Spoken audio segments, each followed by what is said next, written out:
Today we are here to talk about the immortality of the soul, to talk about our own lives as one of the main Spiritist principles. Let us understand the concept behind it. When we talk about immortality of the soul, some people think that after death there's nothing else. It's complete emptiness. But when we go to ancient times, the Egyptians, the Greek, the Romans, the Hindu, and many others, the Chinese, they all talked about the continuation of life. Life after life, our immortality, beyond this physical life. But what is death? When we talk about life, it's inevitable that we talk about death. And when we understand death, many say, the wise say, that we actually get to know more about life. According to the Merriam-Webster's dictionary, death is the end of life, the cause of loss of life, the state of being dead. Well, according to Spiritism, or the Spiritist thought, as Leon Denis said in chapter 10, Life and Destiny is the book. Death is but a change of state, the destruction of a fragile form which no longer furnishes life with the necessary conditions for its evolution. Everywhere else is life. All nature shows to us the perpetual renewing of everything. Nowhere is death. And as we understand the word, nowhere is annihilation, the principle of life never dies. Remember this, there is no death. So we say in Spiritism there is no death, because life continues after the perishing of the physical body. If we go back one concept we studied in the class before this one, in the previous class, we talked about creation of the universe. We talked about the elements of the universe. So God being the cause of all things, the first cause of all things, the Supreme Intelligence. And its creation, the two main elements, the spiritual principle, the material principle, and its interface, the quintessence energy, the universal cosmic fluid, connecting both, as we understand by André Louis' own words, the evolution in two worlds. They evolve all together. So, first of all, a concept we can't miss. Material principle is also a divine creature, which means we shall understand what it is in order to respect it. Many people, they think to become spiritual is to recognize the material principle or matter overall. Despise money, despise things around us, despise our body. That's not right, because all is a creation of God. And not money, of course, money isn't, but the elements that we use to put together money were created by God. They are a transformation of divine elements in nature. Everything. The computer, this podium, this screen, everything is a byproduct of the transformation of divine elements, material elements, into what we human beings put together. We've never heard that human beings were able to create something from scratch, meaning from the making of its ingredients. Even cloning. Some people think they are gods because they're able to clone, but this is not a big deal. God has been cloning all along, and now we discover just one more of the physical laws of life. But when men clone, when scientists clone beings, They are not creating the elements that they use to make clone happen. The cloning process happen. They just go one step back from what they knew and co-create on what God has already created. And in that sense, we as spiritual principles, when we were created simple and ignorant, we evolve in this collaboration with the material principle, which means the spiritual principle evolves in its many experiences in the different kingdoms of nature, from the mineral to the vegetable to the animal to the human kingdom.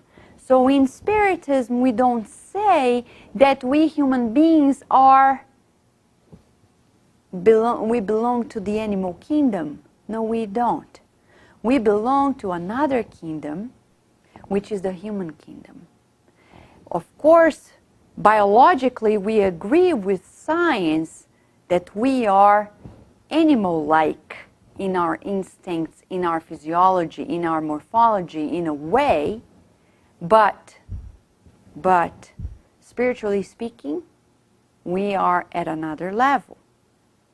So, in this concept, interesting enough to say that Spiritism combines the concept of creationism with evolution.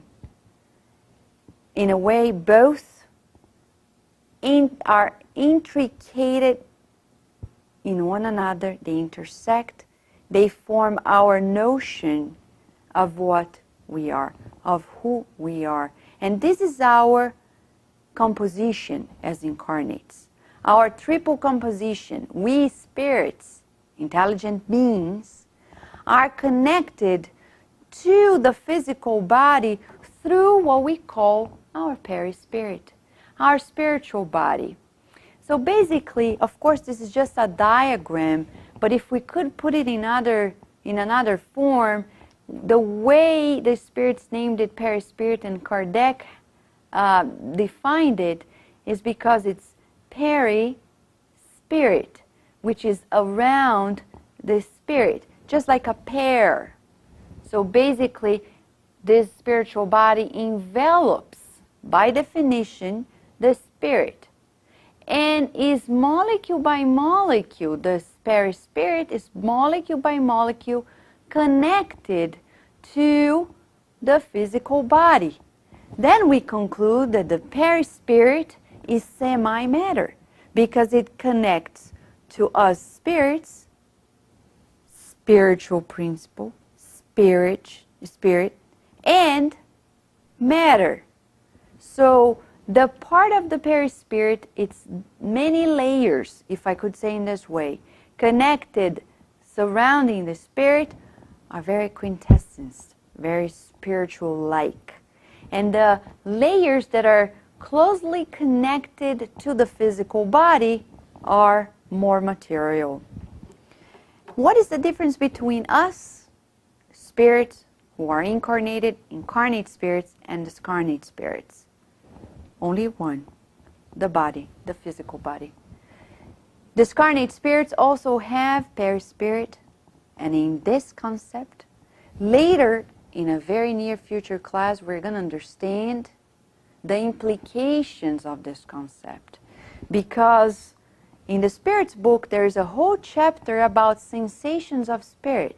And we get to know that it is in this body, the spiritual body, that we feel and perceive everything around us, no matter if we're incarnate or discarnate. And that's the reason why everyone is capable of perceiving both realities. Some with greater awareness, with more ostensible capacity of perception, the ones we call mediums, and others with lesser awareness, not much of this kind of realization that they are perceiving something else. And it is through this perispirit that incarnates and discarnates connect, communicate, and can collaborate, if I can say it this way. So when we talk about life again and immortality of the soul, we ask, why should we be afraid of death? This is a parenthesis, a needed parenthesis to understand the true and whole concept of life, immortality, and death. Why should we be afraid? We shouldn't, because we learn in the Spirit's book that when we sleep, we are actually partially freeing our souls from the body. When we sleep, our spirit, for the time being, is in the state which we will be after death.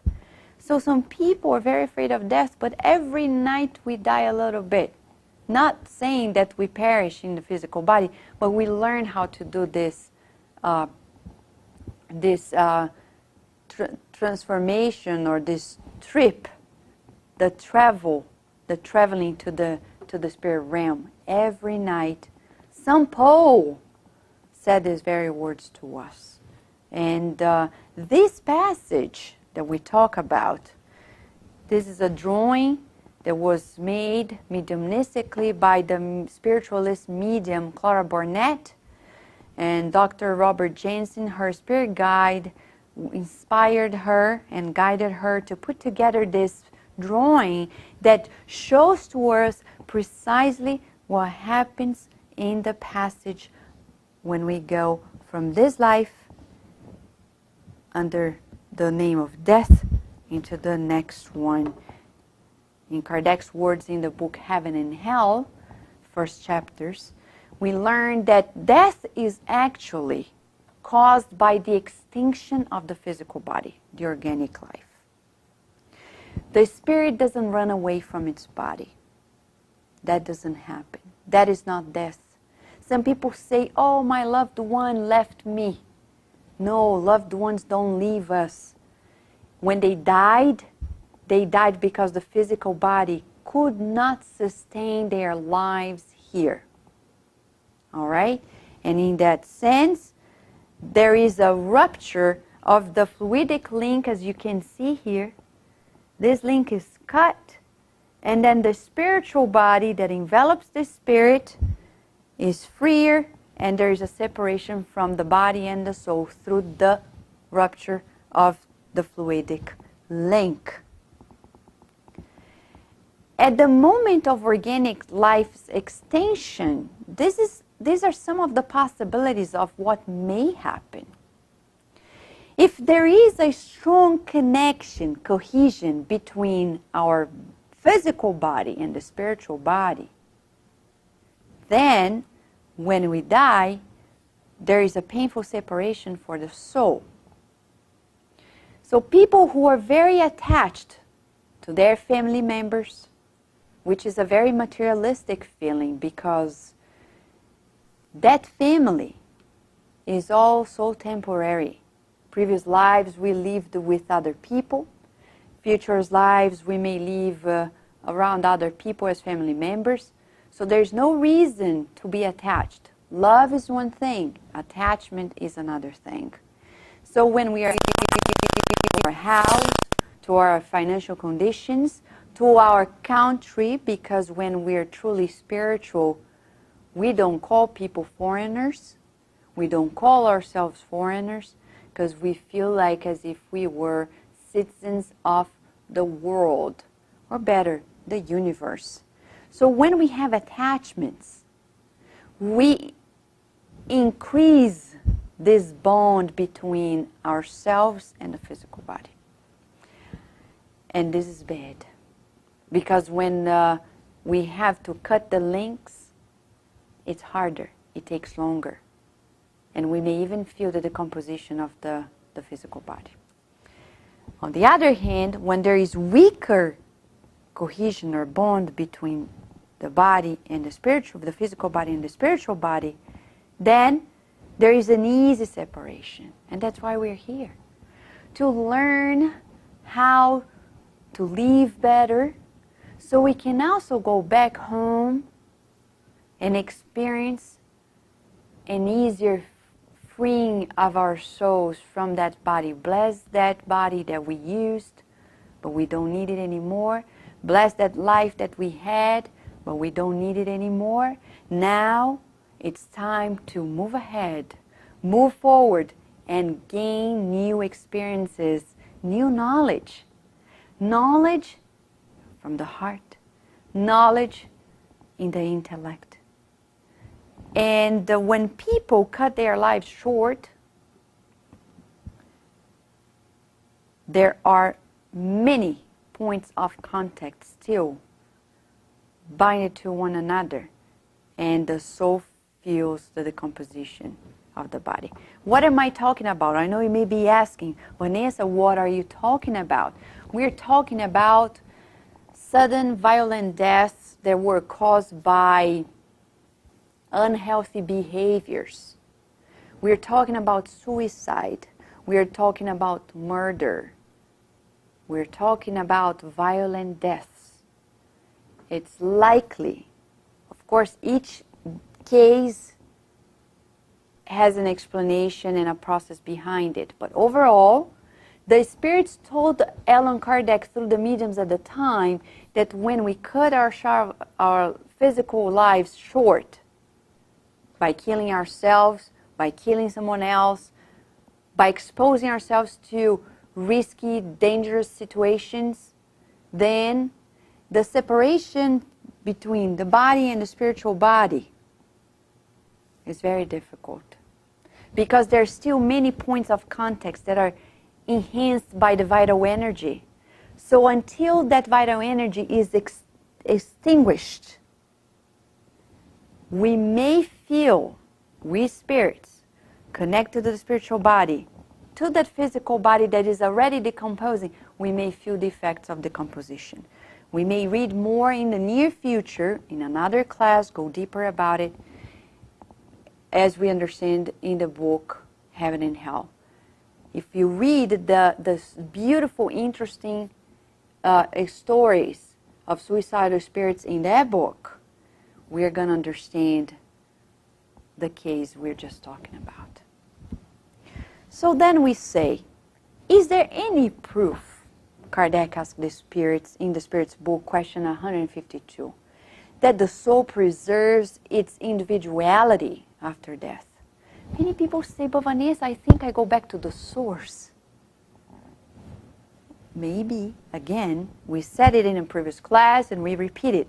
Maybe this person is not expressing well what he or she means. Because do we lose our individuality? What is it for then? To gain all this knowledge? To learn about self-esteem and love? To simply go back? It seems that it's not very logical. So then the spirits answered, aren't these communications proof enough? If you didn't blind yourself to us, you would see. If you didn't close your ears to us, you would hear. You are often spoken to by an inner voice that gives you the intuition of an invisible presence near you. So basically, we know that after life we continue to be whom we are. We don't change. We improve ourselves, but we're still who we are. And we know of it in many different types of research, the near-death experience research done by Dr. Raymond Moody Jr., who in 2006 came to Baltimore, invited by the Spiritist Society of Baltimore to give a wonderful talk with the renowned medium Divaldo Franco. In his book, Life After Life, he tells us about the many accounts of his patients on near-death experience and their continuity on their individuality. They felt peace. They felt that they experienced out-of-body experience. They had this tunnel experience. They saw people of light. They had a life review. And most of them, majority of them, were reluctant to return. What is the impact of this knowledge in our lives then? Well, it's wonderful to know that there is life after life. Because what a horrible idea to think that there is nothing else but this life. Humanity will know that the earthly life is only a brief passage leading to a better existence. That work done in the world isn't lost, and that the truly pure affections aren't shattered beyond hope. Death is no longer a dark road into the domains of anguish. Rather, it is a joyful flight toward the liberated, transformed self. This is very beautiful and touching, very logical, because what would be the goal of leading a correct, dignified, humanitarian life if after death there's nothing? It wouldn't be a meaning. There wouldn't be a meaning. What is the purpose? Why? And this is why we are here. To make it a better life. Because whatever we do now, we can still collect the effects of what we're sowing now. We can harvest it. And that's why Leon Denis says, I am a free intelligence. I made myself through the ages. I built slowly my individuality and my liberty, and now that I know the force and grandeur of myself, I lean upon them. If we meditate on this today, how life-changing can it be? My pride, my selfishness, my resentments, my anger, my sadness, loneliness have no meaning. Have no meaning no more. Why? Because then all of this is just temporary. Even if we feel angry, it's for a moment. But then we discard it. We transform it. Because we know it's not worth it. We know the life continues. And I build, as Leon Denis says, I build slowly my individuality. Why do I want that kind of vibration to me? I am immortal and unique. And this is the message in this class about immortality of the soul.